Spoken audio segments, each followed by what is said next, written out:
इसमें देखते हैं माल अब्जॉर्प्शन सिंड्रोम एंड अल्सर्स। पहले माल अब्जॉर्प्शन सिंड्रोम, इसमें मोस्ट कॉमनली क्लिनिकल फीचर्स क्या होता है? एक तो होता है स्टिएटोरिया। स्टिएटोरिया का मतलब होता है frothy, bulky and greasy stools. Steatorrhoea मतलब frothy, bulky and greasy stools. साथ में एब्डोमिनल पेन एंड डायरिया भी होता है। तो माल अब्जॉर्प्शन सिंड्रोम में तीन चीज़ें आती है: coeliac disease, Whipple's disease and tropical sprue. तो पहले coeliac disease. Coeliac disease also known as gluten sensitive enteropathy. Gluten sensitive enteropathy, okay, C और G, gluten sensitive enteropathy. Patient cannot have ब्रो, barley, rye, oats and wheat. इनमें gluten present होता है, मतलब gluten नहीं ले सकता पेशेंट, सीलियाक डिसीज का पेशेंट। तो barley, rye, oats and wheat ये नहीं ले सकता। राइस एंड मेज वो ले सकता है, इसमें ग्लूटन नहीं होता। पैथोजेनेसिस में होती क्या है? It is a antibody mediated condition. इसमें ये तीन एंटीबॉडीज फॉर्म होती है: anti gliadin, anti tissue transglutaminase IgA antibody, anti endomysial antibody, ये भी IgA कि anti gliadin, anti tissue transglutaminase IgA antibody and anti endomysial IgA antibody. उसमें से जो एंटी TTG एंटीबॉडी है, it is the most sensitive, and anti endomysial है, it is most specific. तो ये तीन एंटीबॉडी याद रखनी है। उसके बाद ग्लूटन जो है, इट कंटेन्स अल्फा ग्लाइडिन, कि अल्फा ग्लाइडिन प्रेजेंट होता है ग्लूटन में। It is the chief antigen, और ये अल्फा ग्लाइडिन के अगेंस्ट ये एंटीबॉडीज एक्ट करती है, और ये ग्लूटन ब्रेक डाउन नहीं हो पाता, ग्लूटन का एब्जॉर्प्शन नहीं हो पाता। तो होपफुली क्लियर हो गया होगा। ग्लूटन में अल्फा ग्लाइडिन प्रेजेंट होता है उसके अगेंस्ट, और यही एंटीजन के जैसे एक्ट करता है। इसके अगेंस्ट ये तीन एंटीबॉडीज एक्ट करती है और इसको ब्रेक डाउन करती है, और ग्लूटन एब्जॉर्प्शन नहीं हो पाता। इसमें इंक्रीज CD8+T लिम्फोसाइट काउंट होता है। It is also associated with HLA DQ2 and DQ8। HLA association है DQ2 एंड DQ8, और ये मोस्टली कहाँ पे अफेक्ट करता है? डिओडिनम को, कि डिओडिनम एंड प्रोक्सिमल जेजुनम। तो साइट ऑफ बायोप्सी जो हमारी होगी वो होगी डिओडिनम। ये रिवर्सिबल कंडीशन है। ग्लूटन रेस्ट्रिक्शन फॉर 6 मंथ्स वो डिसीज़ को रिवर्स कर देती है। Gluten restriction for 6 months. Clinical features: steatorrhoea, diarrhoea, abdominal pain, ये हमने देखा। दूसरे conditions like dermatitis herpetiform, enteropathy associated T cell lymphomas के increase risk of this two condition. Coeliac disease के पेशेंट में there is increase risk of dermatitis herpetiformis and enteropathy associated T cell lymphomas. तो ये दो disease याद रखनी है। अब बायोप्सी लेंगे तो उसमें अपीयरेंस कैसा होगा माइक्रोस्कोपिकली? तो विलस एट्रोफी होगी, crypt hyperplasia and increased intraepithelial lymphocytes. के जो विलस है उनकी एट्रोफी होगी, ये क्रिप्ट्स है उनकी, जो क्रिप्ट्स है उनका हाइपरप्लेसिया होगा, and intraepithelial lymphocytic infiltration, and usually affects the second part of the duodenum. इसके लिए एक स्कोर है विच इज मार्श स्कोर। जितना ज़्यादा मार्श स्कोर होगा उतना प्रोग्नोसिस पुअर होगा। उसके बाद Whipple's disease, it is caused by actinomycete group, on organism is Tropheryma whipplei, which is a gram positive organism. तो याद रखना है विपल्स डिसीज कॉज कौन करता है? Tropheryma whipplei. It is a multi system disorder. इसमें GIT, lymph node, joints, CNS involvement होता है। माइक्रोस्कोपी इसमें अपीयरेंस कैसा होगा? लेमिना प्रोप्रिया जो है, it will be studded with या फील्ड विथ फोमी मैक्रोफेजेस। मतलब ये lamina propria, it will be studded with या filled with foamy macrophages. Okay, ये देख सकते हो white these are foamy macrophages plus PAS positive diastase resistance organism. तो याद नहीं रखना, फोमी मैक्रोफेजेस याद रखना है। फोमी मैक्रोफेजेस प्रेजेंट होंगे इन द लेमिना प्रोप्रिया। अब differential diagnosis for this foamy macrophage तो वो है ट्यूबरकुलोसिस। अगर हमने इंटेस्टिनल बायोप्सी ली उसमें फोमी मैक्रोफेज प्रेजेंट हो गए तो दो कंडीशन हो सकती है, ये तो ये विपल्स डिसीज और दूसरी ट्यूबरकुलोसिस। ट्यूबरकुलोसिस में भी ये फोमी मैक्रोफेजेस होते हैं। तो उनको डिफरेंशिएट कैसे करेंगे? बाय एसिड फास्ट बेसिलाई, मतलब ZN स्टेन से। तो TB acid fast bacilli positive होता है, and Whipple's disease AFB negative. तो होपफुली ये क्लियर हो गया होगा विपल्स डिसीज। इसके बाद tropical sprue caused by E. coli। ये tropical sprue it's caused by E. coli। It affect almost every part of the gut. Duodenum भी affect होता है, jejunum and ileum, small intestine पूरा अफेक्ट होता है। तो डिओडिनम जो है, it is the site of ion absorption. Jejunum it is the site of folic acid absorption. Ilium is the site of vitamin B12 absorption. अब ये तीनों part affect होंगे तो फिर डिओडिनम अफेक्ट होगा तो आयन डेफिशिएंसी होगी, आयन एब्जॉर्प्शन नहीं होगा, इसलिए जेजुनम इसकी वजह से फॉलिक एसिड डेफिशिएंसी होगी, और साथ में विटामिन B12 डेफिशिएंसी होगी। तो ये सारे फीचर्स होंगे: ion deficiency, folic acid deficiency and B12 deficiency. Microscope में इसमें भी villous atrophy and regional enteritis. तो ये ट्रॉपिकल स्प्रू, ये याद रखना है क्या अफेक्ट होगा, क्या क्या डेफिशिएंसी होगी। माइक्रोस्कोपी में ये फीचर है कॉज्ड बाय E. coli। तो ये ट्रॉपिकल स्प्रू। तो ये तीन माल अब्जॉर्प्शन सिंड्रोम देख लिया हमने: coeliac disease, Whipple's disease and tropical sprue. उसके बाद अल्सर्स ऑफ द इंटेस्टाइन। तो तीन अल्सर्स याद रखना: typhoid, TB and amoebiasis. Typhoid ulcer, tubercular ulcer and amoebiasis. उसमें से जो लोकेशन टाइफॉइड है, कि टाइफॉइड जो है इट इज़, उसकी लोकेशन थी इलियम में, ट्यूबरकुलर अल्सर उसकी होती है इलियोसिकल वॉल में, और अमीबासिस है उसकी होती है सीकम में एंड लिवर में भी होता है। कि तो लोकेशन क्लियर हो गई, typhoid ileum, TB ileocaecal valve and amoebiasis caecum and liver. Liver में it will present as anchovy sauce pus, कि लिवर में अगर अमीबाइक इन्फेक्शन हुआ देन एंकोविसॉस पस प्रेजेंट होगा। कॉजेटिव ऑर्गेनिज्म टाइफॉइड है साल्मोनेला टाइफी, इसमें माइकोबैक्टीरियम ट्यूबरकुलोसिस, और अमीबासिस में Entamoeba histolytica.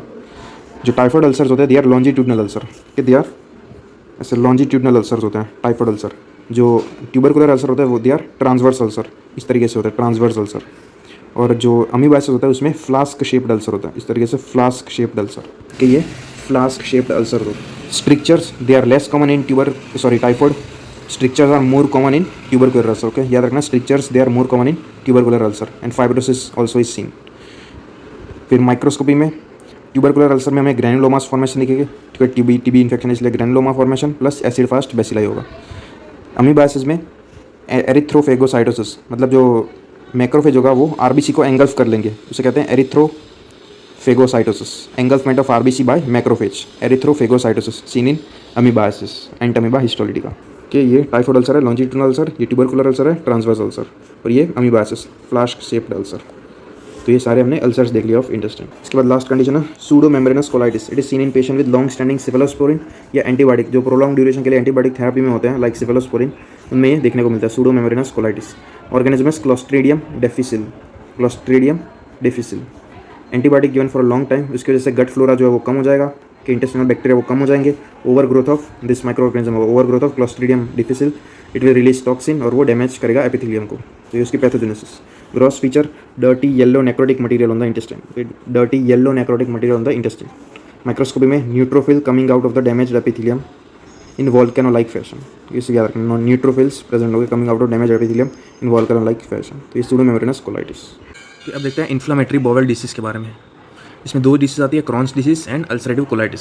क्रॉन्स disease it involves any area of the GIT, कि Crohn's disease any area of the GIT but more common is ileum and ileocaecal junction. Ulcerative colitis जो end part होता है colon का, या GIT का, colon and rectum. तो Crohn's disease कोई भी part, ulcerative colitis colon and rectum. Crohn's disease में ट्रांसम्यूरल इन्वॉल्वमेंट होता है, all the layers of the GIT are involve. Ulcerative colitis में सब म्यूकोजल इन्वॉल्वमेंट होता है। Crohn's disease bimodal age distribution होता है 15 to 20 ईयर्स, और दूसरा है एल्डरली। फीमेल्स में ज़्यादा कॉमन है, कॉकेशियंस एंड वेस्टर्न कंट्रीज में ज़्यादा कॉमन है। The pathogenesis of inflammatory body disease, तो मोस्ट कॉमन हाइपोथेसिस वो है हाइजीन हाइपोथेसिस। इसमें lot of preservatives and packed food, इसकी वजह से there is lack of development of mucosal immune response. जो म्यूकोजल इम्यूनिटी है वो डेवलपमेंट नहीं होती प्रॉपरली, तो इसकी वजह से ये इन्फेक्शन होता है। फिर जेनेटिक्स, तो नॉड टू जीन पॉलीमॉर्फिज्म को याद रखना है, नॉड टू जीन पॉलीमॉर्फिज्म। इसकी वजह से क्या होगा, ये NF के beta pathway which is a growth signalling pathway, उसका एक्टिवेशन होगा तो इंक्रीज सेलुलर प्रोलिफरेशन होगा which will lead to Crohn's disease या अल्सरेटिव कोलाइटिस।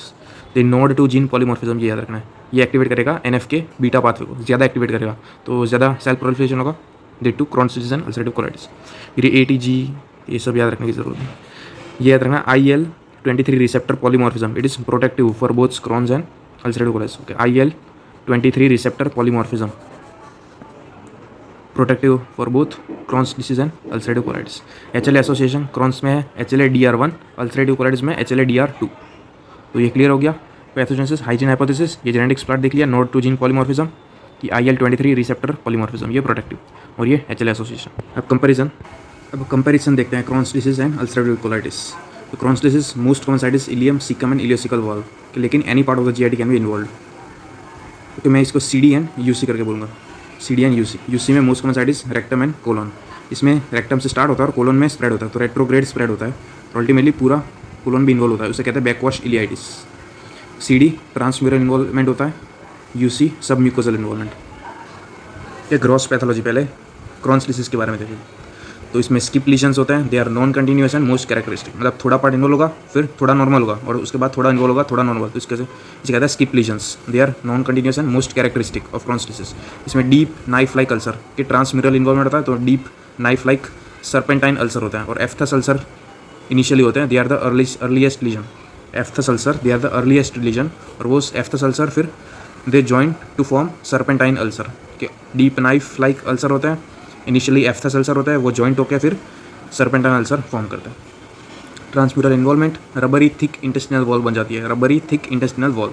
कोबाल्टस्टोन अपीयरेंस होता है, it is island of regenerating mucosa appear like cobblestone, कि regenerating mucosa it appears like cobblestone. तो cobblestone appearance और क्रीपिंग फैट, जो mesenteric fat होता है वो बाहर निकलता है and circles around serosal surface, तो ये क्रीपिंग फैट। तो ये gross pathology. Skip lesions, transmural involvement, सर्पेंटाइल ulcer, aphthous ulcer, rubbery thick intestinal wall, cobblestone appearance and creeping fat. Histopathologically transmural involvement होता है CD4TH1 नॉन केसिएटिंग ग्रैनुलोमा, कि non caseating granuloma. Cryptitis and crypt abscess भी form होते हैं। Cryptitis मतलब inflammation cells in the crypt lining, crypt abscess मतलब inflammatory cell in the crypt lumen, और ulcers. तो ये हिस्टोपैथोलॉजिकल। और ये नॉन कैसिटिंग ग्रैनुलोमा उसके कंपोनेंट्स है एपिथेलियोइड सेल्स के most important most common is epithelioid cells, then collar of lymphocytes and giant cells. तो ये histopathological. Transmural involvement, non caseating granuloma, cryptitis, crypt abscess and ulcer. और एक barium enema या barium scan में string sign of Kantor दिखेगी हमें। ये सारी इमेज मैं आपको बाद में दिखाता हूँ। स्ट्रिंग साइन ऑफ कैंटोर दिखेगी on barium scan due to formation of fistula, fissure, stricture sinus. और ये क्रॉन्स डिसीज में ज़्यादा कॉमन होती है कंपेयर टू अल्सरेटिव कोलाइटिस। तो ये हमने देखा क्रॉन्स डिसीज के बारे में। उसके बाद अल्सरेटिव कोलाइटिस, इसमें स्किप लीजन था, इसमें कंटिन्यूस इन्वॉल्वमेंट होती है। इसमें डीप नाइफ लाइक अल्सर था, इसमें सुपरफिशियल ब्रॉड बेस्ड अल्सर होता है, सुपरफिशियल ब्रॉड बेस्ड अल्सर। सब म्यूकोजल इन्वॉल्वमेंट होता है। और ये जो अल्सर है दे स्प्रेड्स इन रेट्रोग्रेड मैनर, कि मैंने पहले बताया कोलोन से रेक्टम से कोलोन के थ्रू कोलोन की तरफ जाएगा, रेट्रोग्रेड मैनर में स्प्रेड होगा। फिर सूडोपॉलिप्स फॉर्म होते हैं in ulcerative colitis. Pseudopolyps they are island of regenerating mucosa. CD में क्या था, कोबाल्टस्टोन अपीयरेंस, इसमें है सूडोपॉलिप्स। देन म्यूकोजल ब्रिज भी होते हैं due to fusion of tips of pseudopolyps. Pseudopolyps की जो टिप होती है उनके जो वो कनेक्ट हो जाती है, फ्यूज हो जाती है, उसे कहते हैं म्यूकोजल ब्रिज।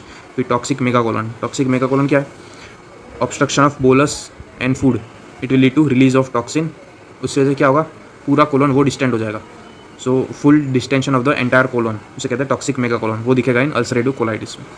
और ये बैकवॉश इलियाटिस, ये देखा extension of disease from rectum and colon till the terminal ileum, तो टर्मिनल इलियम तक स्प्रेड करता है ये अल्सरेटिव कोलाइटिस।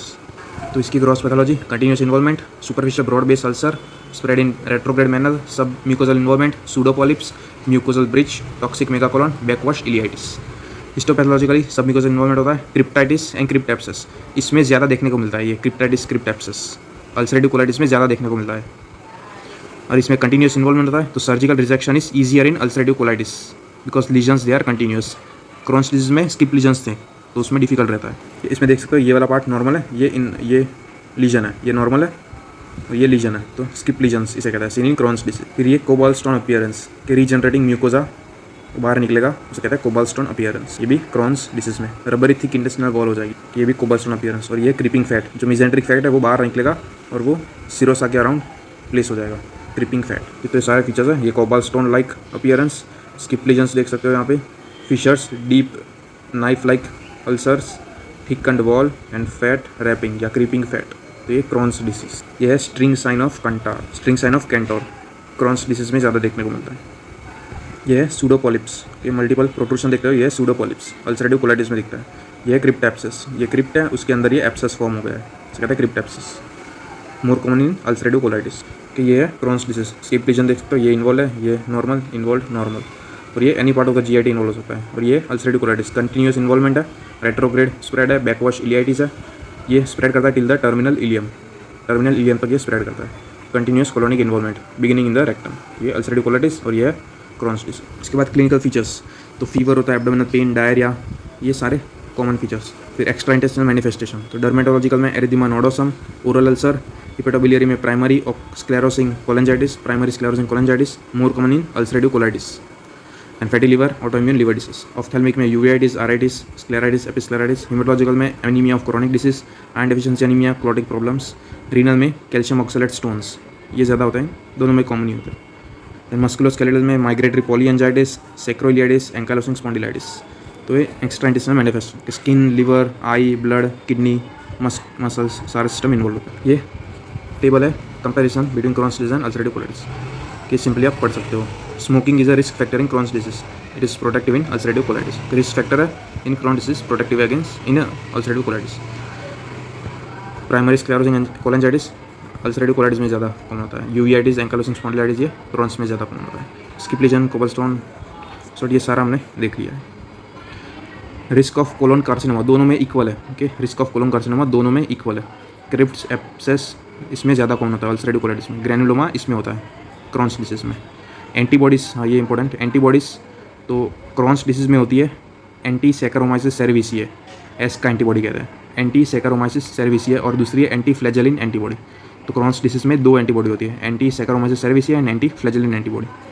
अल्सरेटिव कोलाइटिस में P ANCA, anti neutrophilic cytoplasmic antibody, ऐसा कुछ, एंका याद रखना है। अल्सरेटिव कोलाइटिस में एंका, इसमें ASCA and anti flagellin. Barium enema में इसमें स्ट्रिंग साइन ऑफ कैंटर जो हमने दिखा था वो दिखता है। और अल्सरेटिव कोलाइटिस में लीड पाइप या hose appearance, toxic megacolon की वजह से पूरा कोलोन जो है वो डायलेटेड अपीयर करेगा, और जो हॉस्ट्रेशंस होते हैं, जो सेगमेंट्स होते हैं, वो लॉस हो जाएंगे। तो इससे अपीयर होगा लीड पाइप या हॉर्स अपीयरेंस, लीड पाइप या हॉर्स अपीयरेंस। तो ये था पूरा इन्फ्लेमेटरी बाउल डिसीज।